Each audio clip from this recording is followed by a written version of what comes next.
To market today, I'm Siddharth Zarabi, and joining us now is Ittira Davis, the Managing Director and CEO of Ujjivan Small Finance Bank.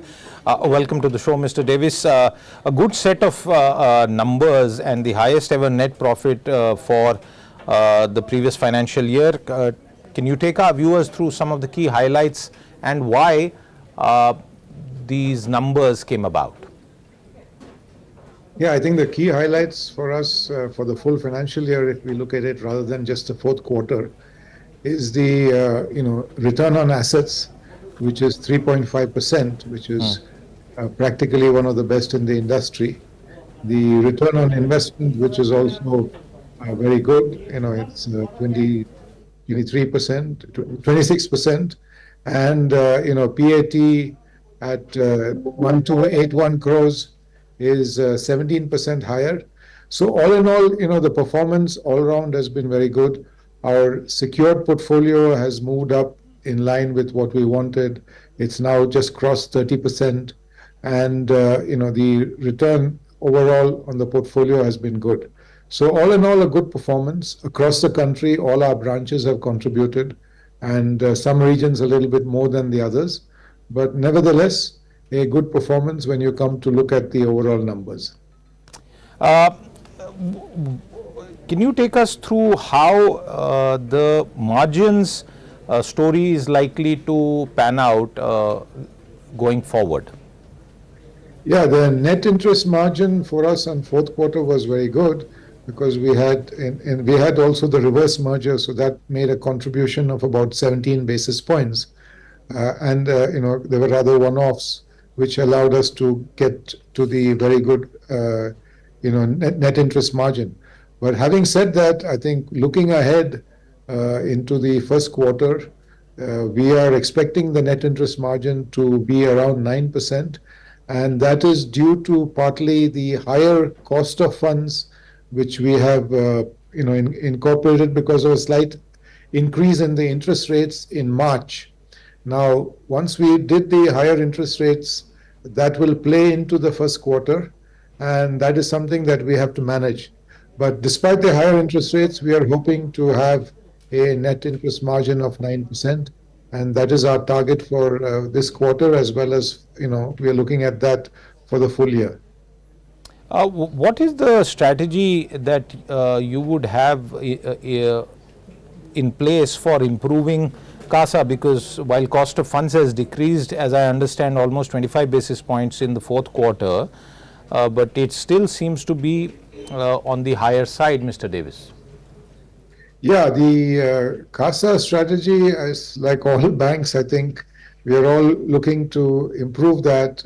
We are in the group, it is 26% right now. We'd like to move it up to 30%. As soon as possible, but it's going to take time because it's not easy. But I think, we are working on it, and perhaps, if not in this financial year, by next financial year, we'd like to see the CASA at 30%. And that will help us in improving the interest margin and the bottom line as well.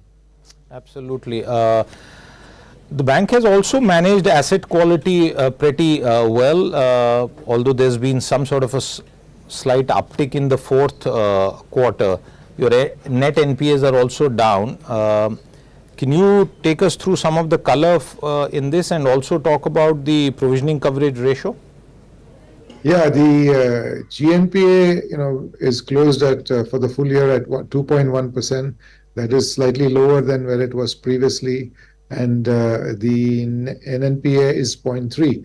In the fourth quarter, if you look at just the fourth quarter, yes, there's been a slight uptick, and that is due to slight deterioration in some of the collections that we have had in some parts of the country. We are hoping that, by the second quarter of this financial year, by July, those issues will be behind us and things will slowly get back to normal. But, after 2.5 years of growth in this industry, we have had all the banking industry has seen very good growth for the last 30 months. There has to be some time, where consolidation takes place, and perhaps this is a time when that is happening. But we have got our ears to the ground. We are watching carefully, and wherever it's needed, we are slowing down. In other areas, we are continuing business as it is. But it is a period where we have to be consolidating our numbers. Hopefully, by second quarter, things will start getting back to normal. You said areas where you are slowing down. What are those areas? Yeah, we have seen a little bit of slowdown in business in Haryana and Punjab, and that is due to a certain amount of activity where people are delaying repayments of loans and things like that. Hopefully, that will change. So that's an area where we have slowed down a little bit. The other is in Kerala and South Tamil Nadu, because the credit quality is a little bit, having a little bit of a problem in these two areas. So we have slowed down our business in those areas. We are watching carefully. And once things get back to normal, we will get back to doing business as we were doing before. We are selective in what we are doing. We are still doing, we have reduced the group loans, but we are still doing individual loans because that is on a case by case basis where we can deal with an individual rather than a group. Okay, and the loans that you spoke about as far as Haryana and Punjab are concerned, these would fall in the micro sort of category, or is it beyond that as well? No, it's in the micro category and primarily in the group loans. Okay, primarily in the group loans. Your loan book has grown 24% year on year basis. Where did that growth come from, and for FY25, what kind of outlook can you share on this account? Sorry, could you repeat? I didn't get the first part of the question. Well, I said your loan book has grown 25% on a year-on-year basis. Which segment contributed to this growth, and what's the outlook in this regard for the current financial year? Yeah, the growth came, our largest growth was in housing in terms of percentage, affordable housing, that we had a very good 45% growth because we reconstituted the business and we relaunched it during the last financial year. And that paid off in a big way because we set it up. And that has helped us actually to improve our secured portfolio. In addition to that, we were able to grow the microfinance business, which also made a contribution. So these two together were the main contributors. But we have also had a comeback in a small way from vehicle finance. And the turnaround in the fourth quarter was beginning to show in the MSME portfolio as well. And during this financial year, we are expecting the affordable housing to continue its growth. And we will hope that the MSME, which we have again relaunched, will pick up. And that will also see in percentage terms, it might be a bit on the higher side, but in absolute numbers, it's still small. And finally, of course, our largest book is the microfinance, and that will also make a contribution, albeit slightly less in terms of percentage than the other two businesses. I want to talk a bit more about the real estate side, affordable housing, because we've seen, at least in the much larger metro markets, that affordable housing has taken a backseat in contrast to much higher premium luxury housing. What's your sense about how this segment is expected to perform in the medium term, given that there are cost pressures and we have also seen some amount of consumer hold back on account of rising interest rates as well? Yeah, I think that's a very good point because what we are doing is we are focusing the amounts that we give in the affordable housing. It's something that is very difficult to focus on the metros. So even in a place like Mumbai, we are doing it on the outskirts in terms of what we are doing for loans. So our focus is really tier 2 and tier 3 cities in terms of building this portfolio. And what we have put in place is like a hub and spoke model. And in places like Mysore, Tumkur, Coimbatore, and these smaller places. And of course, we have also put that in a couple of the larger cities, but focusing on the periphery rather than in the core of the cities. And we are seeing that, that offtake is there, that demand is there, and people in those areas are keen to work with us. True, the interest rate, absolute interest rate is on the higher side. But, in this portfolio, it starts as a fixed portfolio and thereafter it switches into a floating rate. So whatever rate the customer takes today is not the permanent rate for the rest of the loan life.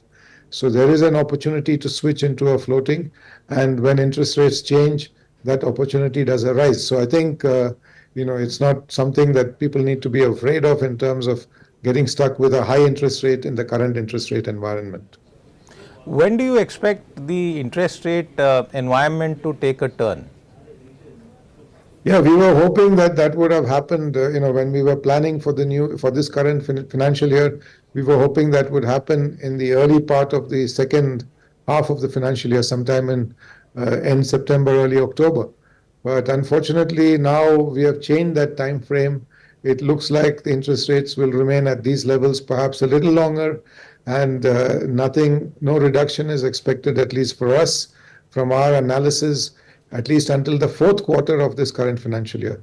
So sometime in the January, February is our current expectation. I must tell you, Mr. Davis, that I've been interviewing a host of bank bosses in the current round of results, and perhaps your estimate about fourth quarter is the farthest out, because I know that 2 or 3 of them did continue to stick out and say by the end of the calendar year, but that's a very important point that you make, that we are perhaps at least for 3 quarters not looking towards interest rate reduction. Since we are also spoken about the housing loan business, I'm also told by my colleagues that you have in the past indicated launching auto and gold loan verticals.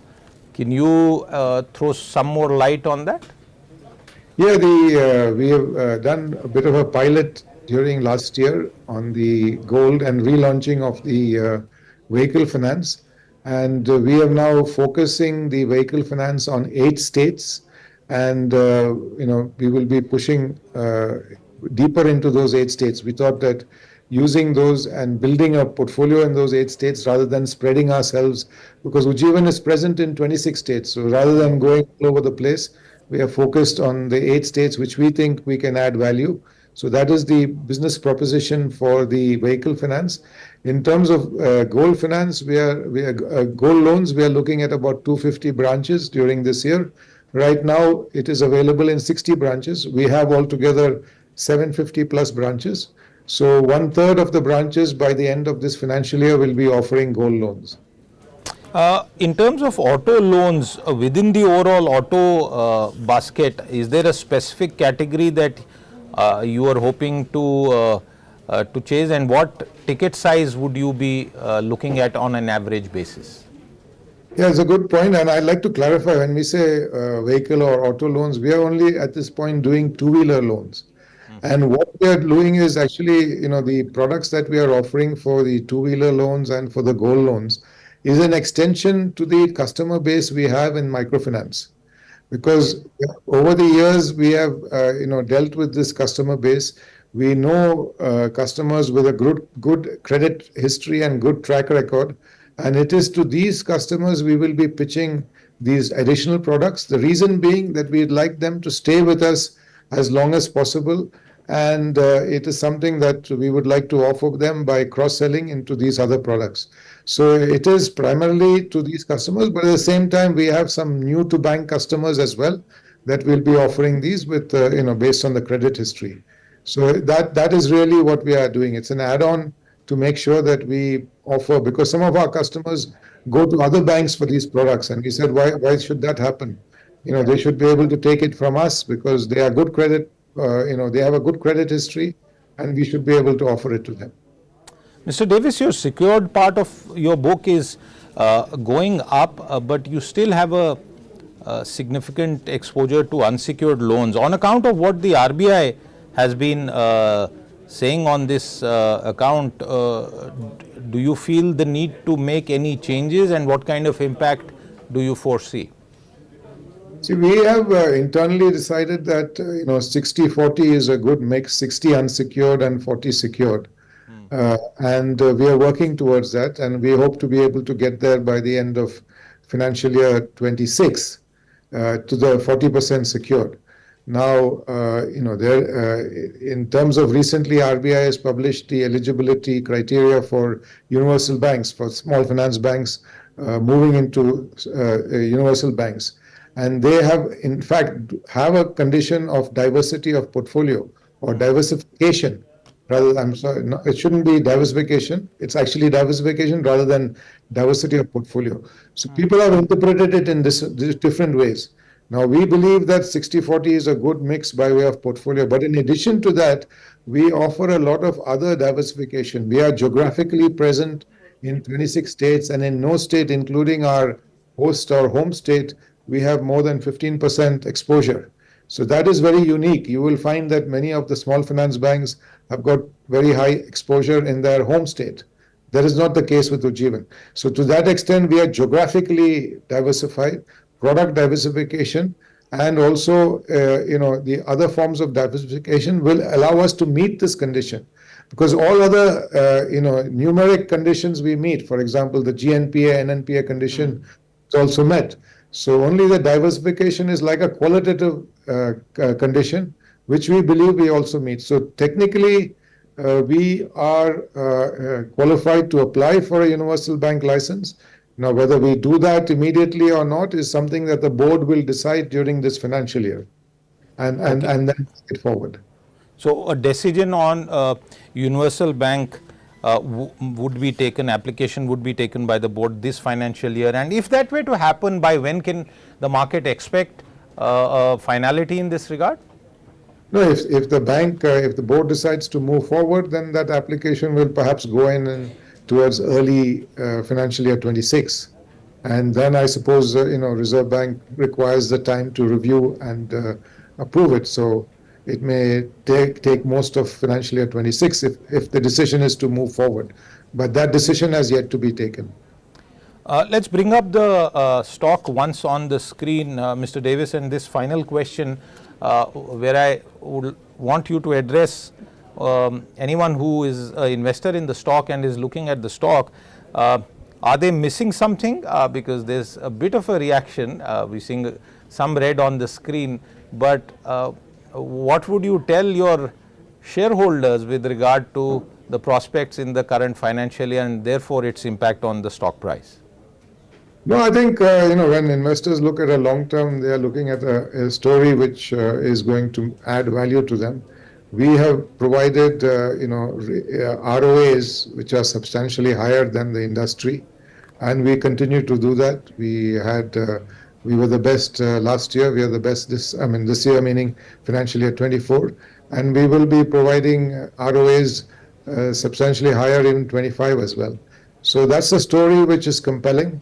And at the same time, we are offering, we have already got board approval for a 15% dividend, which is subject to shareholder approval, and that is most likely payable in late July or early August. So there are a lot of good things happening in the stock, and it is up to the investors to decide whether this is something that they'd like to invest in the long term. Absolutely. So I leave that decision up to them, but there's a lot of good things ahead. Absolutely, and very clearly the change in the mix that you spoke about, 60/40 and a universal bank license, and the launch of your new verticals which will tag along with your existing microfinance subscribers will perhaps contribute to those good things. Mr. Davis, thank you very much for your time with us today. We'll wrap up this conversation here, viewers, and be back with more. Do stay tuned in. We'll be back after a very short break.